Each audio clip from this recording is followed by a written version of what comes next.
அவங்களுக்கு யார் யாரெல்லாம் வேணும்னா லைக் கிளென் மேக்ஸ்வெல் போக சான்சஸ் இருக்கு. பிகாஸ் அவங்களுக்கு ஒரு ஸ்பின் ஆப்ஷன் தேவைப்படும். அண்ட் அந்த லக்னோ சர்ஃபேஸ்லாம் நல்லாவே ஸ்பின் ஒரு நல்ல எபிலிட்டி கொடுக்கும்.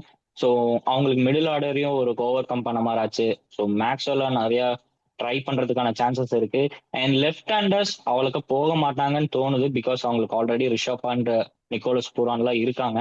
ஸோ மேபி மேக்ஸ்வெல் போகிறதுக்கான சான்சஸ் இருக்கு. அண்ட் அவங்களுக்கு ஃபினிஷிங் பண்ணி கொடுக்கறதுக்கு ஒரு ஜேசன் ஹோல்டர் போலாம். இல்ல ஆர்எல்ஸ் நிறைய உங்களுக்கு வெரைட்டி சாய்ஸஸ் இருக்கு. பிக் ஸ்பின் தான் அவங்க எனக்கு தெரிஞ்சு ஒரு ரொம்ப ரொம்ப இம்பார்ட்டண்டா வாட்ச் பண்ணுவாங்க. பிகாஸ் அந்த ரவி பிஷ்னாய் பிளேஸ அவங்க நப்பணும். எனக்கு தெரிஞ்சு ராகுல் சாகர் கூட போக சான்சஸ் இருக்கு. ஆர்எல்ஸ் அவங்க ஃபாரின் ஸ்பின்னர்ஸ் கூட போவாங்க. லைக் நம்ம சென்னைக்கு நம்ம அகில் ஹோசேன் சொல்லியிருந்தோம். அகில் ஹோசேன் கூட இவங்க டார்கெட் பண்ண சான்சஸ் இருக்கு. அண்ட் லெட்ஸ் சி அவங்க எந்த அளவுக்கு பில்ட் பண்றாங்கன்னு பார்ப்போம். ஏன்னா லாஸ்ட் சீசன் கொஞ்சம் அந்த அளவுக்கு பில்ட் பண்ண முடியல. என்னதான் Rishabh Pant, Nicholas Pooran, Mitchell மார்சன் ஒரு பிக் ஃபேஸஸ் இருந்தாலும் அந்த அளவுக்கு அவங்களுக்கு டீம் செட் ஆகல. இந்த டைம் ஷமி இன்க்ளூட் ஆயிருக்காரு.